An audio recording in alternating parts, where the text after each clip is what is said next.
افغانې نجلۍ ته لمر به وخیږي په غرونه، ته به والوځې تر لوړو اسمانونه.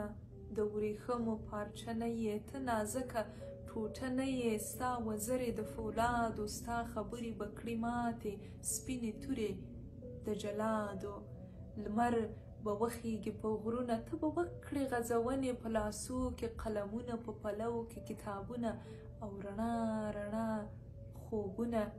لمر به وخیږي په غرونه، لمر به وخیږي په غرونه، له ملا نه به شي پاتې خپل راوړي تفسیرونه. ستا به سر وکړي اسمان ته غوړېدلي لوړ فکرونه. ته وړه رساله نه یې چې ملا دې ټوله حفظ کړي، کله لاس کې کله ایښي په تاقچه کې.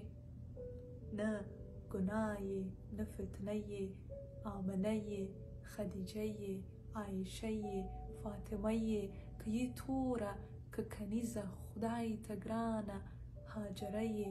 چا ویل غږ دې حرام دی د اذان خوږه نغمه یې.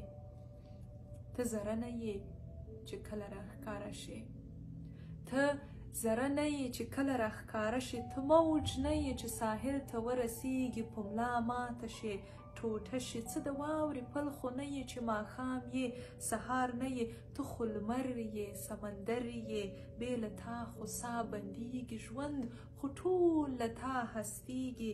ستا خوبونه ستا خیالونه ستا خبرې ستا فکرونه د ملا وړه دنیا کې نه ځاییږي. چا ویلې چې بندي یې، ته خو ساه یې ته هوا یې. هوا کله یې ساریږي، هوا کله محوه کیږي.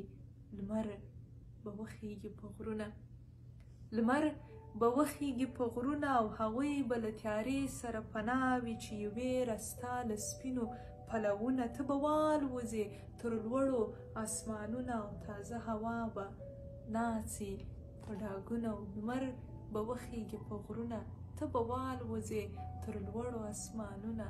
ستا وزرې د فولادو، ستا خبرې به کړي ماتې سپینې تورې د جلادو.